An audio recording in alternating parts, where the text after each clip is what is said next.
Ladies and gentlemen, we will now turn our attention to the work of the 3 photojournalists featured in Developing Stories, Native Photographers in the Field. As you can see, they are about to be engaged in conversation by a curator of photography.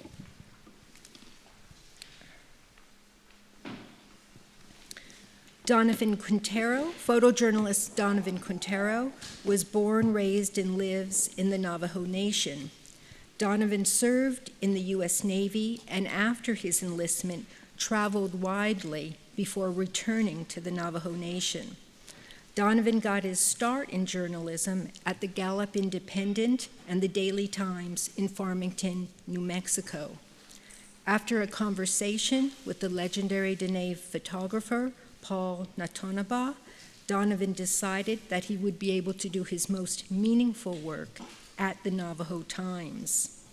He has worked for the Navajo Times covering news, sports, and feature stories since 2005. He now serves as one of the paper's editors. Taylor Irvine is a Salish Kootenai photojournalist born and raised on the Flathead Indian Reservation in western Montana. She graduated from the University of Montana with a bachelor's degree in journalism in 2018. She has worked in newsrooms across the country. Her work focuses on providing in-depth representations of the lives and complex issues within diverse communities that make up Native America. Taylor was a co-founder of Indigenous Photograph, a global database dedicated to supporting the media industry in hiring more Indigenous photographers. Her work has appeared frequently in the New York Times. Russell Albert Daniels was born in Salt Lake City, Utah, and studied photography at the University of Montana School of Journalism. After a brief stint with the Associated Press, Daniels began freelancing as a documentary photographer. His work concentrates on Native Americans' resilience and identity, as well as others' attempts to erase their cultures. His projects have concerned the controversy over protecting the Bears Ears National Monument, missing and murdered Indigenous women and girls, and the Dakota Access Pipeline protest near the Standing Rock Reservation in North Dakota. Russell is dedicated to bringing forward critical conversations from Indian country. John Jacob, who will engage the photojournalists in conversation, is the McKeevy Family Curator for Photography at the Smithsonian American Art Museum. He has curated numerous photography exhibitions, including Harlem Heroes, the photographs by Carl Van Vechten, Diane Arbus, A Box of 10 Photographs, Trevor Peglin, Sights Unseen, and Welcome Home, A Portrait of East Baltimore, 1975 to 1980. John has served as program director at the Magnum Foundation for its Legacy Program series, which manages materials related to the history of Magnum photos. He earned his BA from the College of the Atlantic in Maine and an MA in art history from Indiana. Now, before their conversation begins, I'm going to quickly introduce each photojournalist's Developing Stories photo essay. Donovan Quintero documented the COVID-19 pandemic throughout the Navajo Nation and the Dene, or Navajos, response to it. He began documenting the pandemic when it first struck the reservation, capturing the vast expanse of the reservation and isolation of some families, but most importantly, from his perspective, the Dene people's resilience. His essay highlights the critical roles played by the tribal council members, police, healthcare workers, and unsung heroes of the pandemic. His essay ends with the COVID-19 vaccine rollout and Dene prayers for the future. Taylor Irvine's photo essay explores the issues that blood quantum requirements for tribal enrollment pose for Native Americans. The concept of using so-called blood quantum, or the amount of tribal affiliation in a person's ancestry, to determine tribal enrollment eligibility has no basis in Native American traditions or science. The U.S. government began imposing this system on tribes as a means of defining and limiting citizenship in the early 1900s. Many scholars argue that blood quantum requirements were calculated to reduce tribal enrollment over time. Irvine interviewed indigenous residents in Missoula and on her Flathead Indian Reservation, and through 7 intimate stories, shows how blood quantum requirements are increasingly putting pressure on Native Americans' lives. Russell Albert Daniels' photo essay explores the profound sense of community shared by the Hanizaro people of Abiquiu. They have lived on the same land in New Mexico for nearly 300 years. Their history, however, is born out of violence and slavery. Their indigenous ancestors were abducted by Spanish colonists beginning in the 1600s and were forced into servitude and to convert to Catholicism, effectively stamping out their cultural practices and spiritual beliefs. Outside of the Hanizaro communities, such as in Abiquiu, this history has been slipping from memory. For Hanizaro people, however, it is embedded in their land and architecture and is commemorated in their observances. Daniel's essay explores how the Hanizaro people of Abiquiu are reasserting their Hanizaro identity and culture. John, over to you. Thank you. A big round of applause for the photographers. Thank you, Cecile. And thank you to everyone at the National Museum of the American Indian for including me in this program. It's a great honor to participate. It's a fabulous exhibition. If you haven't seen it, you will have an opportunity soon and to walk through it with the artists, which I'm looking forward to myself. So I am culturally the descendant of European settler colonists, and by profession, I'm an art historian. What I have in common with Russell Daniels, Taylor Irvine, and Donovan Quintero is the chosen field of photography. Something about photography as a medium of self-representation and storytelling draws us to it. And that's what I'd like to talk about with my colleagues this afternoon. What does it mean to be a photographer today? Going deeper, what does it mean to be a native photographer, as all the participants in this exhibition have been labeled? I want to acknowledge the terrific work that the museum has done, making developing stories accessible on its website, and the informative interviews with each photographer that Cecile has done. Cecile also posed this question, but for the sake of those who are meeting the photographers for the first time today, I'd like to start the conversation by asking each of them to speak briefly about how they came to photography. Donovan, in your conversation with Cecile, you said, quote, "When I looked through the viewfinder the first time, everything made sense to me," unquote. Would you mind elaborating on that, and is that still true? Sure, thank you.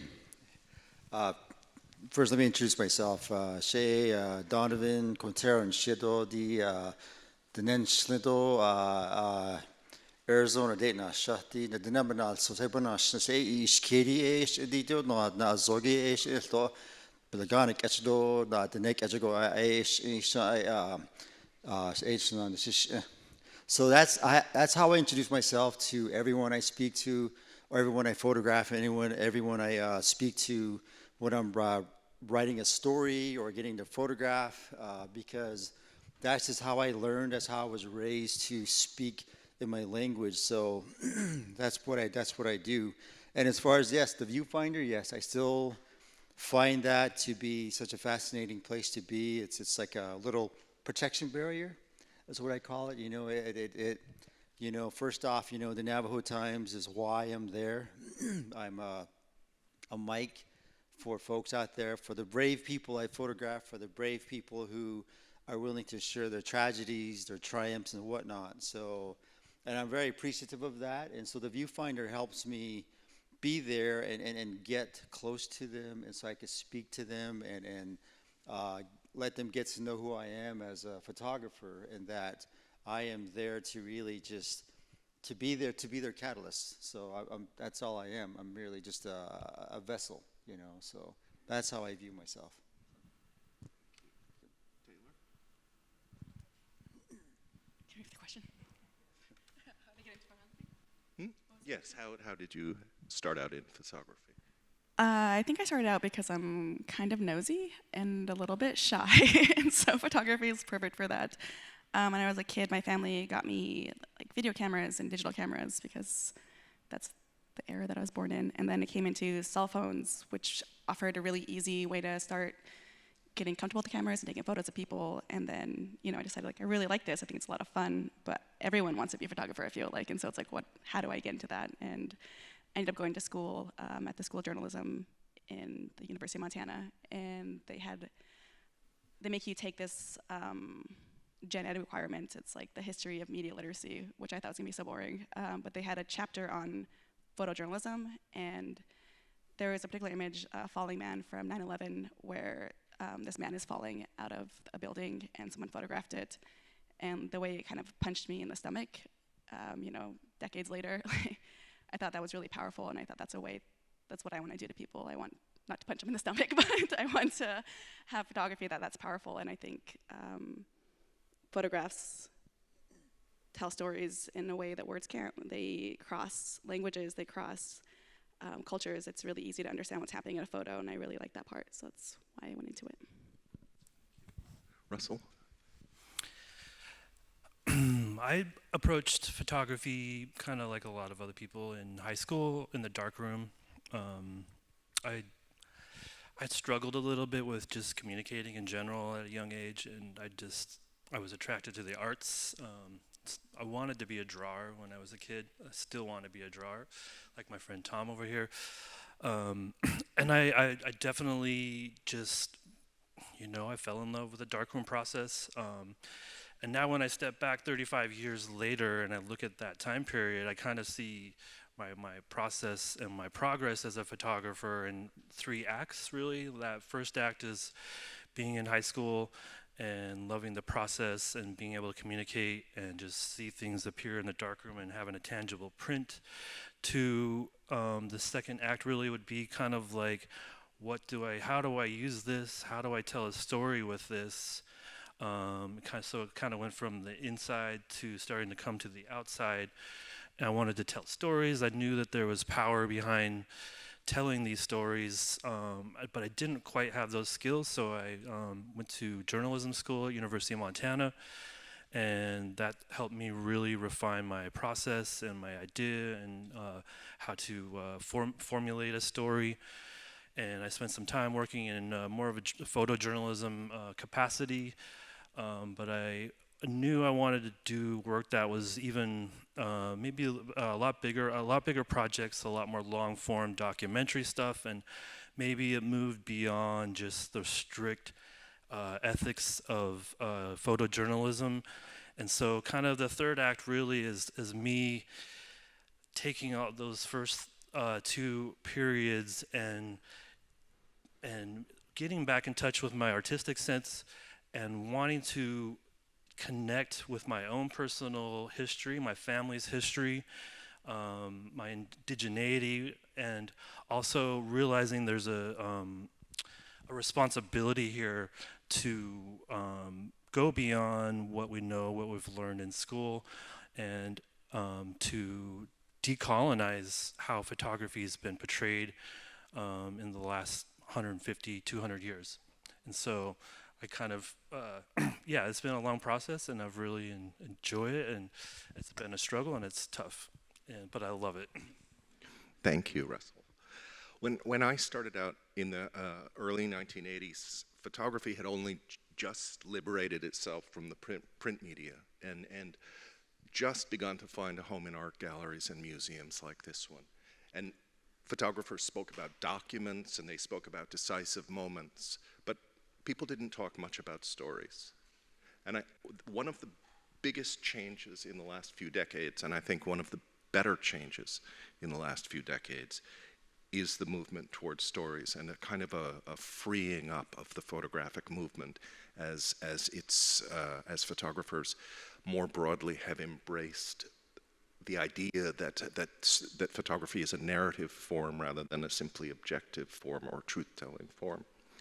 What struck me in each of your conversations with Cecile about photography was that your self-identification as a storyteller who uses photography rather than a photographer who tells stories, which is the classic definition of a photojournalist. Storytellers, exactly what you're saying, Russell, storytellers and photojournalists have different social roles. They have different responsibilities and relationships to their subjects and their audiences. And I think that these are sort of the distinguishing aspects of your work, all three of you as artists. Russell, another thing that you've spoken about is your stories being personal ones and that there's a healing aspect to them. Would you talk about that?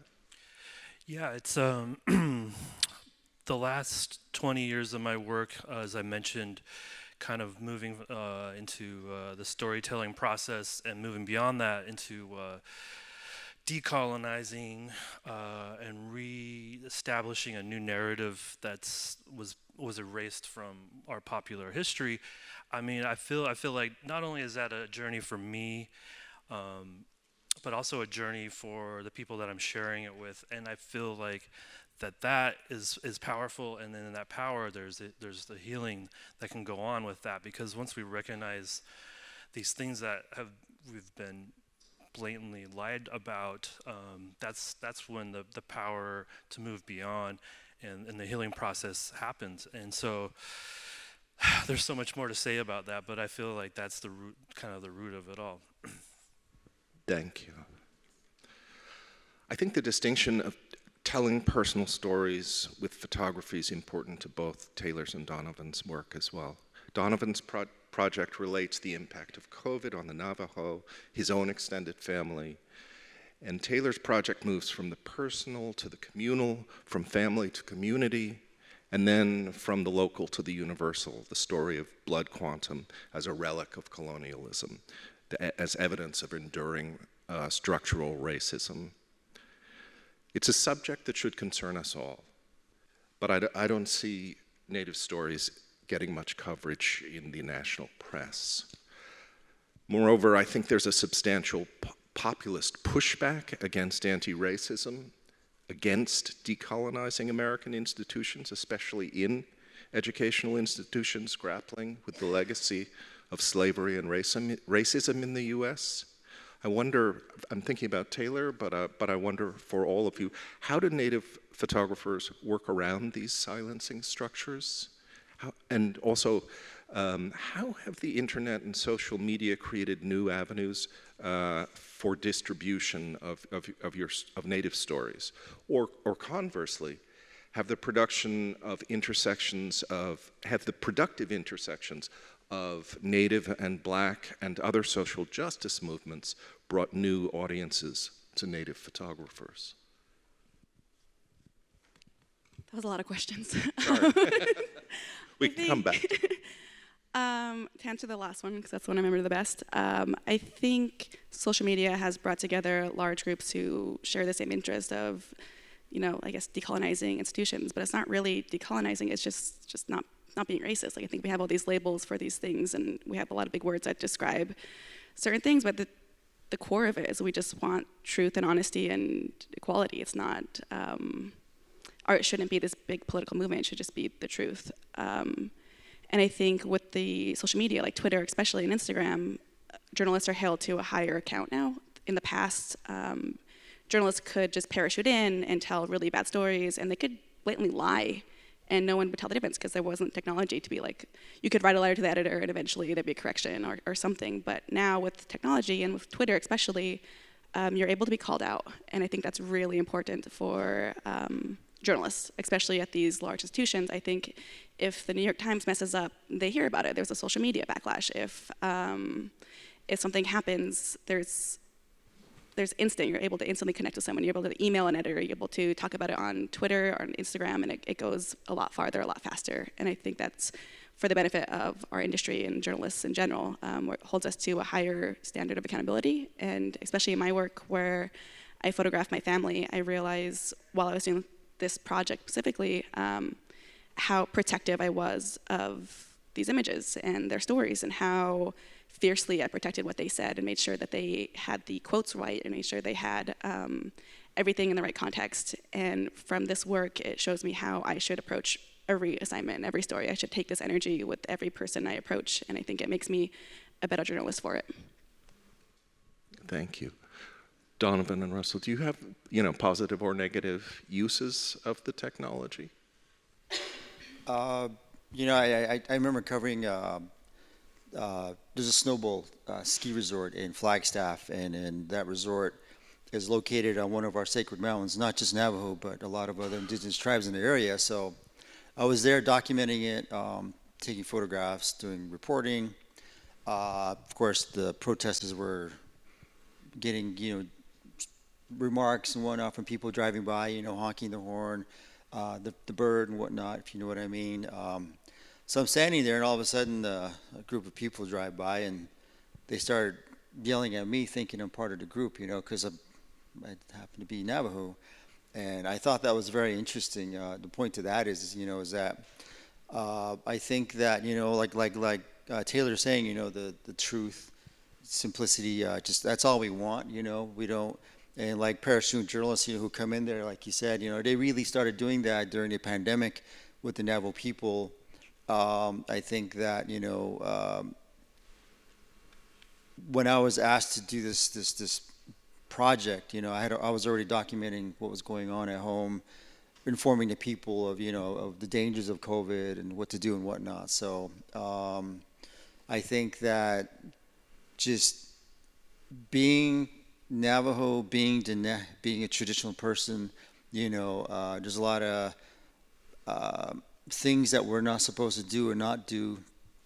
I'm trying to avoid the word taboo here because I don't see it as that. But now that I put that word in you guys' minds, so I try not to. I try to stay away from do's and don'ts of who I am as a Dene, But knowing that I am a journalist too as well, and that my job is to try to document as much as I can, which is good and bad and whatnot. So, I'm kind of just going off on a tangent here. I lost my train of thought here. So, yeah, I hope I answered your question. So I'll stop there. So. Okay. The question is the social impact of social media. Do you use it, or are there positive or negative impacts All the above. for you? I love social media. I wish I had it in the 1990s.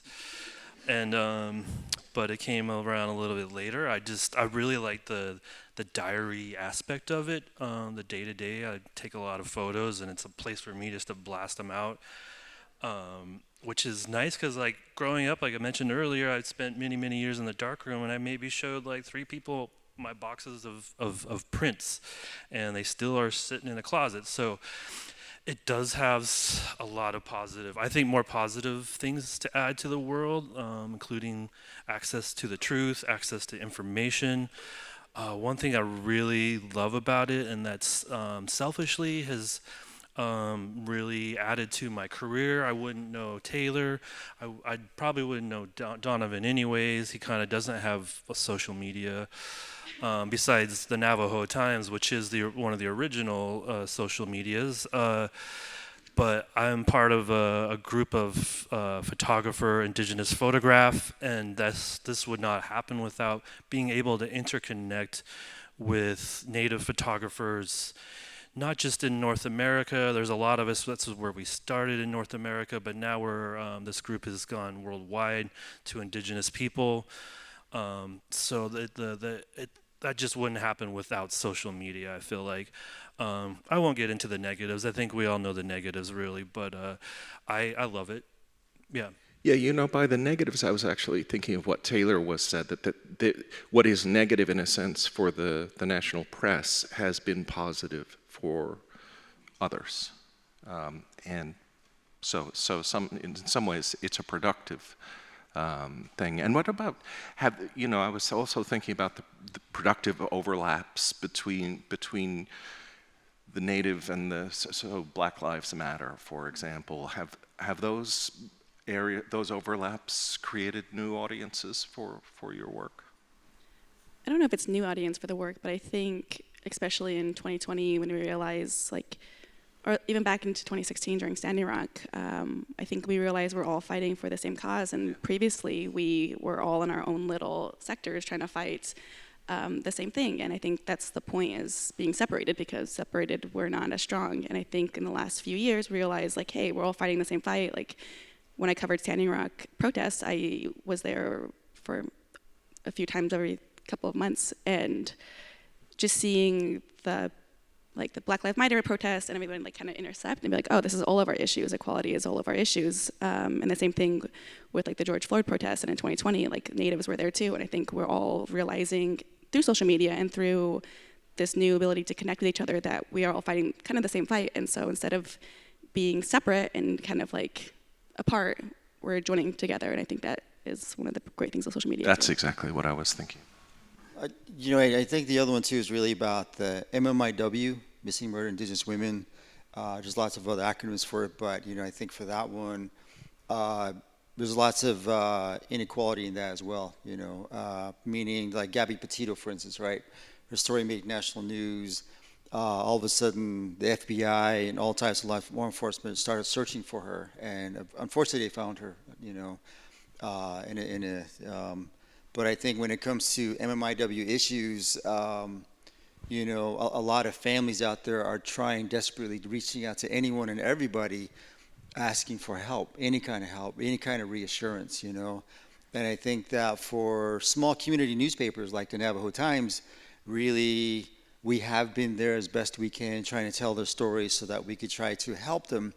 One thing I've learned as that is just that, being an ear, being a shoulder to cry on really does help families, But I think that, but families really started seeing just how unequal it is, when they saw what the law enforcement did for Gabby Petito and her family, versus to a lot of families who have been searching for their loved ones for years, right? For instance, there's Finding LMA. She's a grandmother who disappeared from her home on the Navajo Nation, and her niece, Seraphine Warren, really walked across the whole country, right? And she went to D.C. To highlight her aunt's missing, and there was lots of media attention that was given to it, but after it stopped, there's no more again, So I think those kinds of issues need to be, that discussion needs to continue amongst all of us here. So, I think that, when it comes to community journalism, that's the part that mainstream media doesn't get, I was recently on a discussion on a panel in New Mexico, and we were asked, well, what can we do? Well, I said, well, all you have to do is care. You're human, right? You have a sister, you have a mom, you have an aunt. So use that, use that energy to go out there and try to make efforts to reach out to people and share their story. So that's, I thought I'd share that. So thank you. Thank you. Russell, you looked like you had something to say. Do you have something to add? I'm trying to. I don't know if I can top what they just said. So we can move on. Yeah. Okay. All right. Looking at Donovan's work, we are at the Smithsonian American Art Museum, which is where I work. We have been for a number of years working on the reinstallation of the permanent collection, and we will be working on it for a number of years more. But the first iteration of that which is the contemporary and modern art space, will reopen in actually this fall, and then the second floor which is where we tell the 19th and, well, really the early America story from wherever we decide that it begins to essentially the early 1900s, late 1800s, early 1900s. And photography has never been included in that, but it will be for the first time this time. And so I'm engaged in this process. But one of the things that we have been talking about is just that I was really reminded of, looking especially at Donovan's work, is a line from Casey Camp Horanek, who is a Ponca elder, who said, "We are nature protecting itself." Speaking just of the tribe, of the people. And we curators who are not native have been talking about that line and others like it in relation to the process of what we're doing. And I mean, I was just so struck, Donovan, by your work, which I love the two photographs that it begins and ends with, which are, you know, there's a picture of a comet, which is a beautiful picture, until I learned that it's actually not. It's a fearsome thing.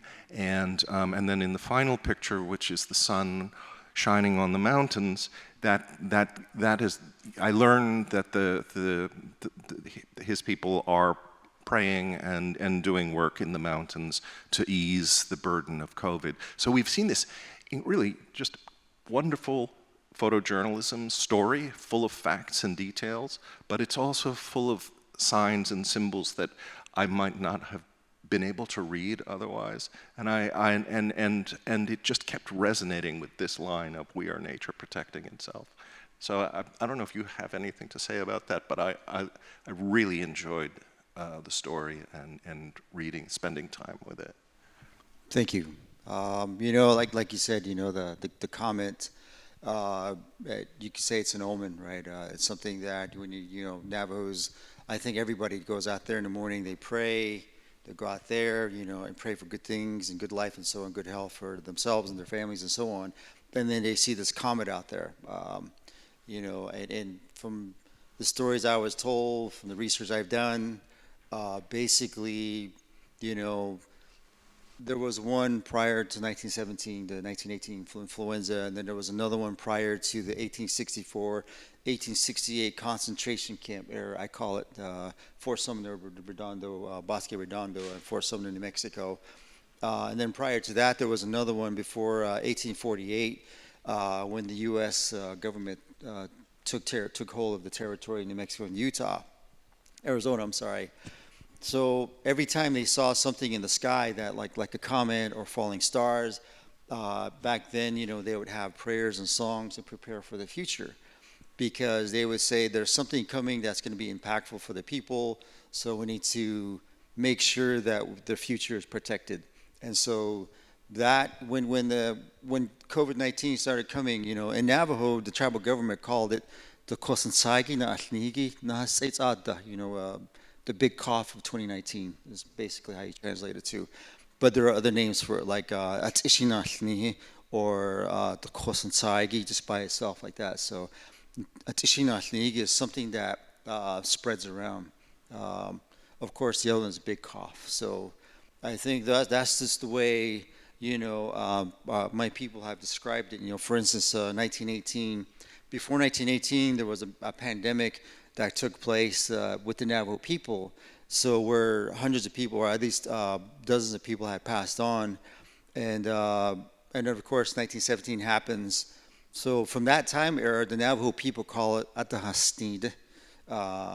Basically, that's like the disappearance, you know, because hogans and homes, families would just disappear, you know, from all these homes, and they would just burn them right there, as you know, where whole families would just succumb to the flu and so on. So I think that's pretty much like just what I wanted to start with. But again, you know, we are resilient people. We're still here.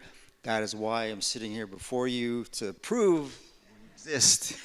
We are here. So, you know, and I think that that's how I wanted to end the mountain. You know, the mountain is for San Francisco Peak, or in Navajo, it's Tokosli. You know, we have 4 sacred mountains. That's one of them.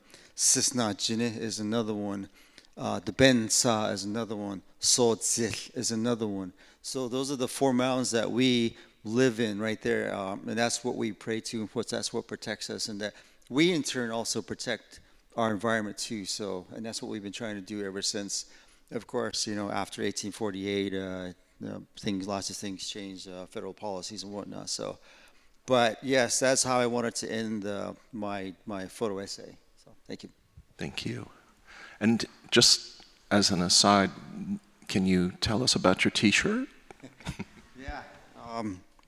It's like I was explaining a couple times. That's what it says. So basically, it's roughly put. You got hardship. I don't want to say bad, but you know, just lots of the energy over here that works against us, and then you got the energy over here that works for us and with us. So it's just asking for, you know, the prayers and the humility, and so that we can continue walking between this with and try to make this beautiful path in front of us. So that's basically what it translates to. Thank you. I have to put my notes away.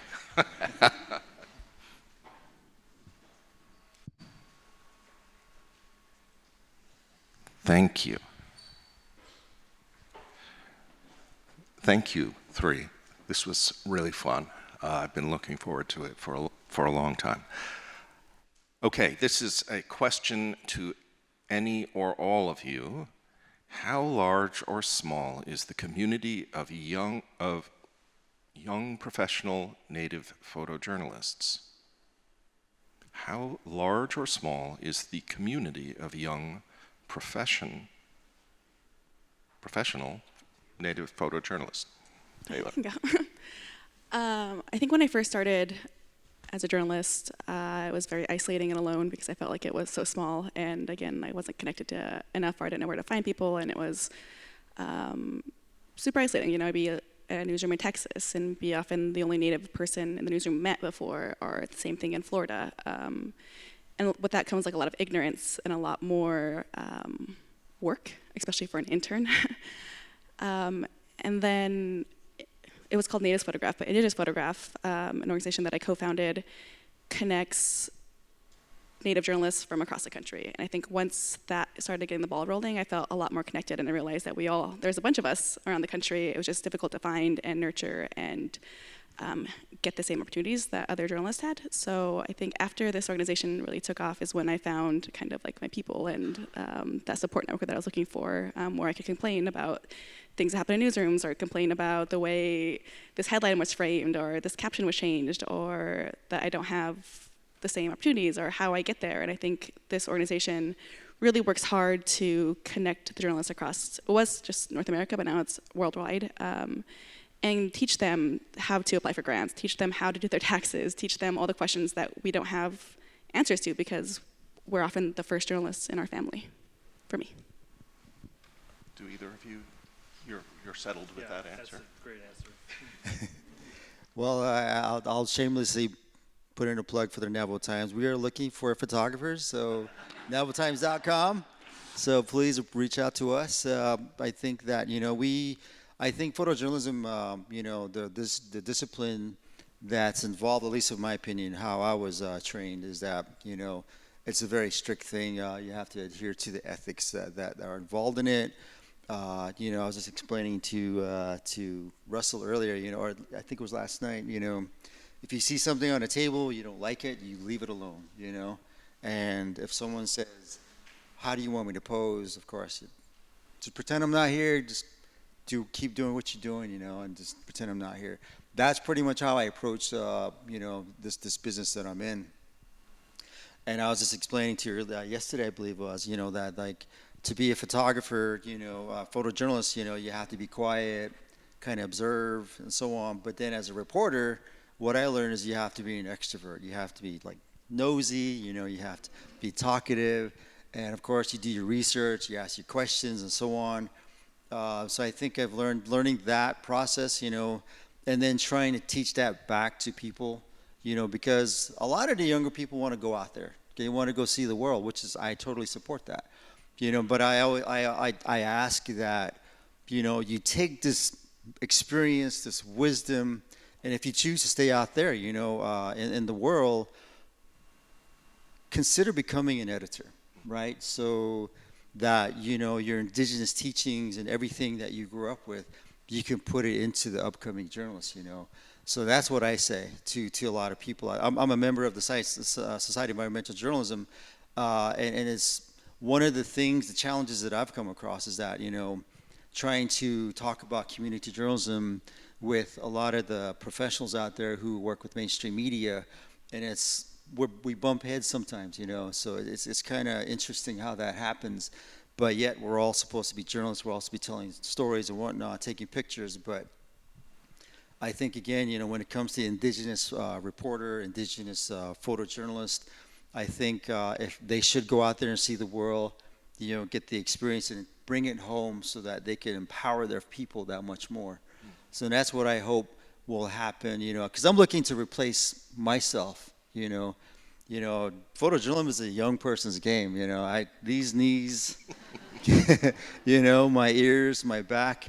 One of the great teachings I learned from my predecessor, the great Paul Natanaba, he taught me those three things. He said, take care of your knees, take care of your back, and take care of your ears. Great advice. Well, I guess knees and back mean I can't apply for the job because I must be too old for that. Okay, here's a question for the photographers.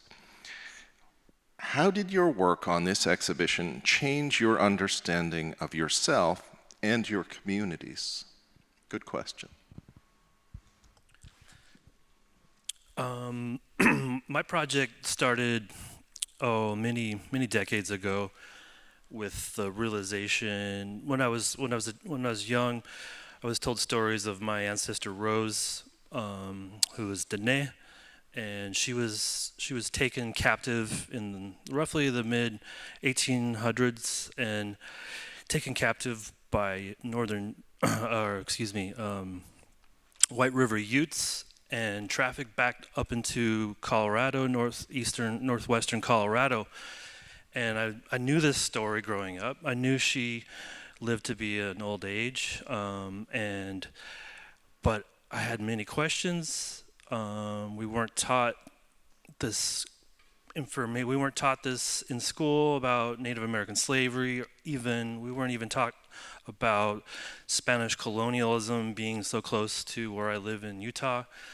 And so it left me with a lot of questions. And so part of my journey has been trying to figure out what this all meant. And it's like it kind of goes along with how I got into photography. It really parallels that story of my own journey. And it's been, and it kind of goes back to your question about when you asked me about the healing aspects of photography and this process of telling these stories, and having to learn and do all the research and make connections with the community.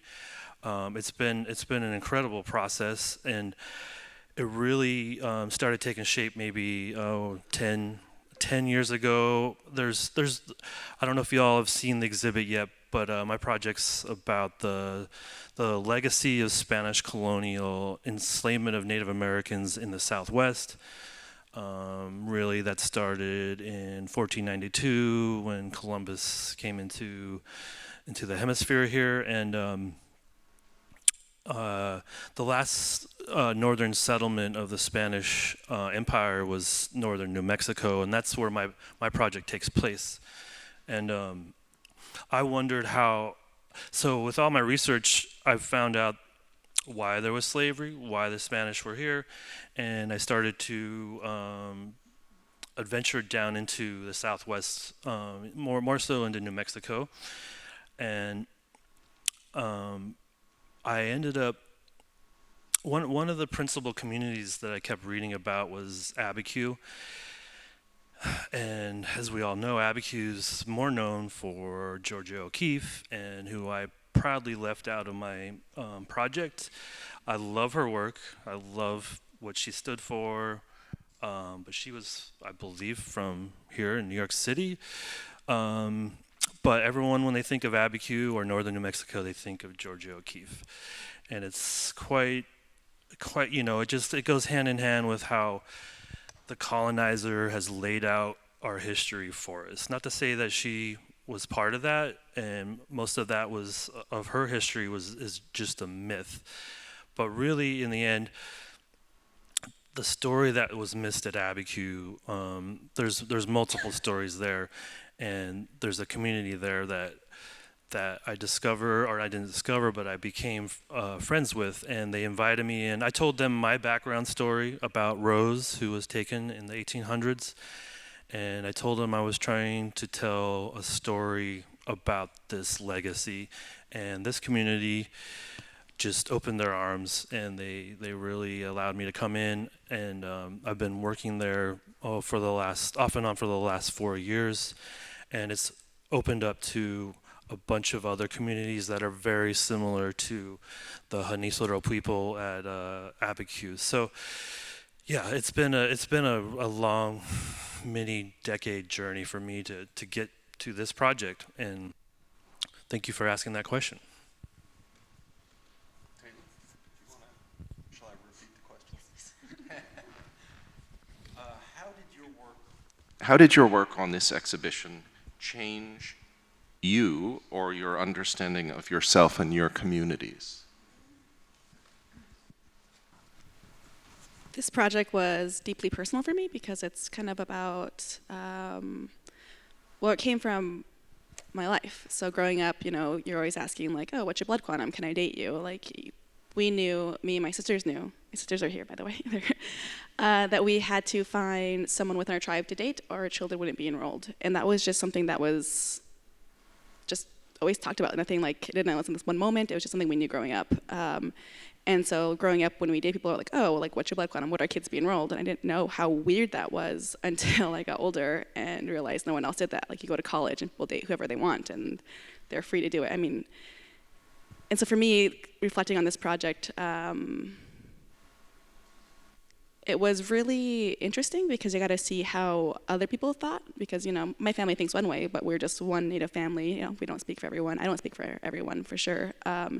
And so interviewing other people in similar situations and seeing how they think about it and seeing what their proposed solutions are and how this affects them, I think was a really cool learning experience to, showcase that we're not monolithic, that we all have different opinions, and some of them are pretty wild and some of them aren't. And I think this project really helped me really understand how this has affected not just me and my family or my tribe, but every tribe across the country, and how we are all coming to terms with what to do and how to solve it. Thank you. I think for me, it's just, it was basically just, it taught me that I'm only human, that the virus doesn't care about who I am, it's just part of nature, and that it taught me that I need to, just basically just adhere to my prayers and whatnot. Hopefully I can help myself so that I can continue helping people and so on. So, and basically that's what it was for me. Thank you. Well, thank you all three. Do we have time for another question, or we're finished? Thank you three. This has been great. I said it before. I mean it. It's been a great conversation. And thank you for the questions.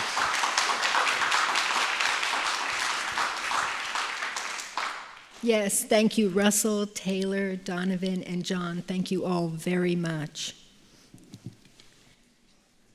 We are now going to hear closing remarks from Anya Montiel. Anya Montiel is a curator in the History and Culture Department at the Smithsonian's National Museum of the American Indian. Previously, she was curator of American and Native American women's arts and craft through the Smithsonian American Women's History Initiative. She received her PhD and MA in American Studies from Yale University and holds a BA in Native American Studies and Anthropology from the University of California at Davis. Anya is the curator of the widely applauded digital exhibition, Ancestors Know Who We Are, featuring the art of Black Indigenous women artists. Anya, please come to the stage.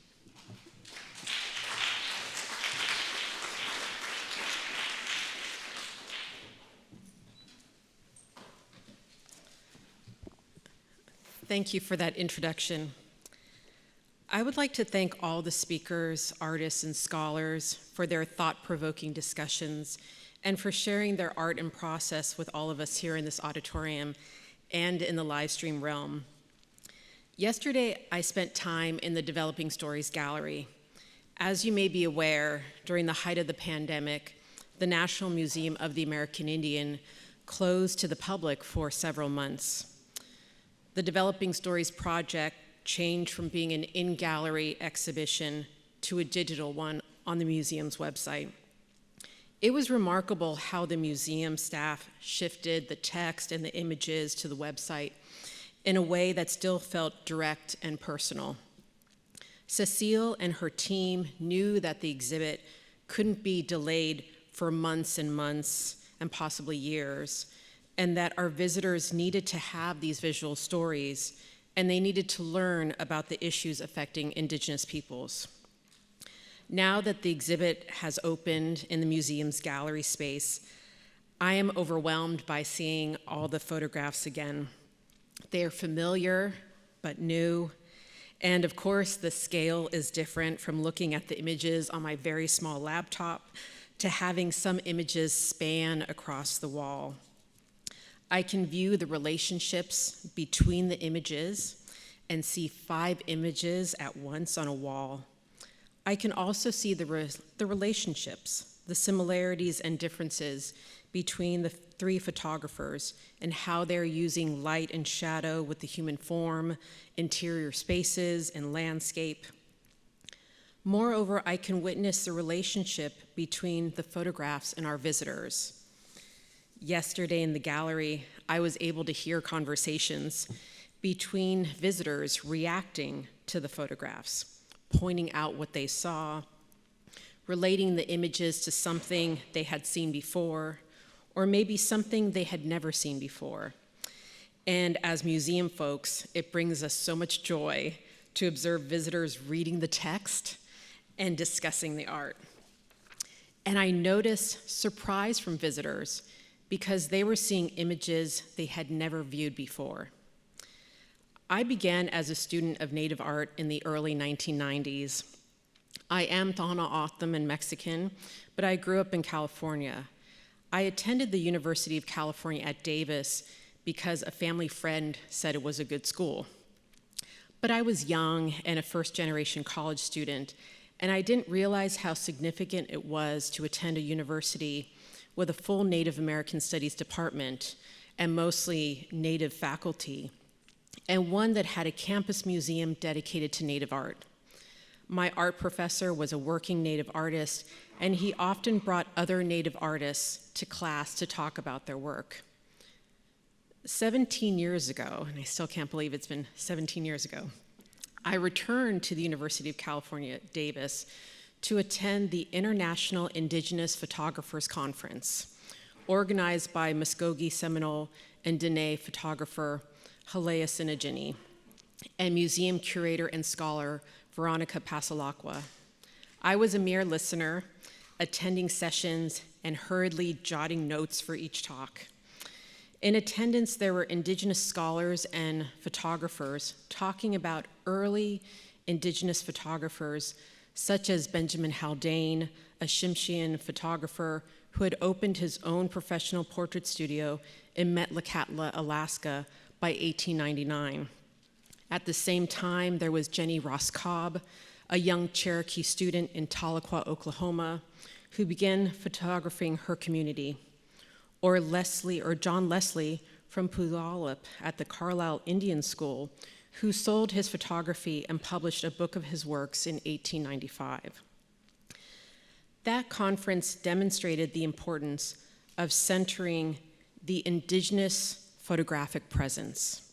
Instead of spending time discussing white photographers who depicted Native people in photography, in the history of photography, there have been those who have used it as a tool of colonialism that really spoke more about the person behind the camera than the indigenous people being depicted.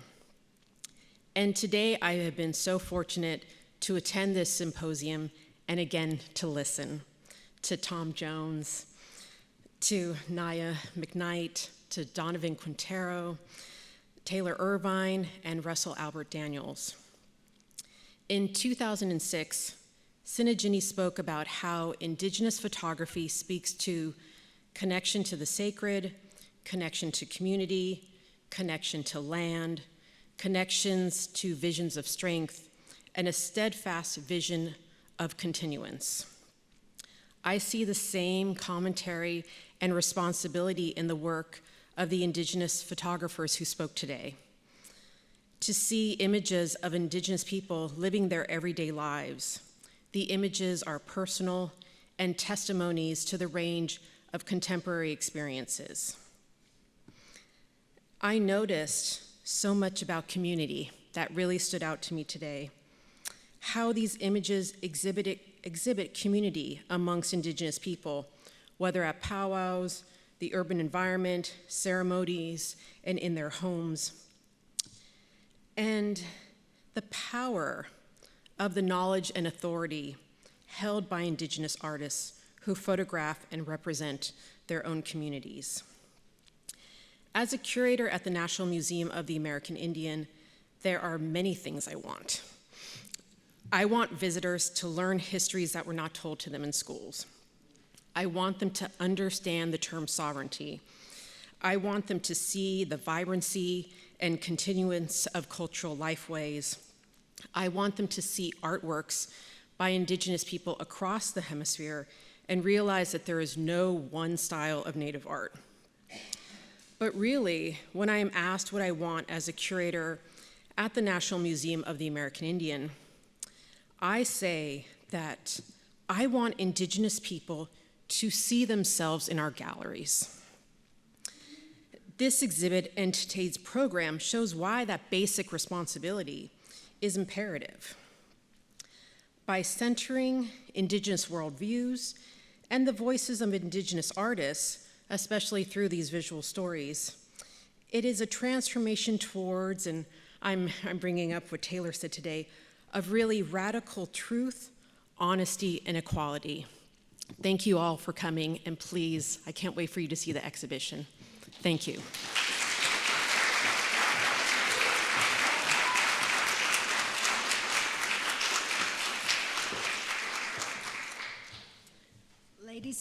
Ladies and gentlemen, will you please join me in giving Tom Jones, David Penny, Naya McKnight, Edita Messina, Donovan Quintero, Taylor Irvine, Russell Albert Daniels, John Jacob, and Anya Montiel a big, big round of applause.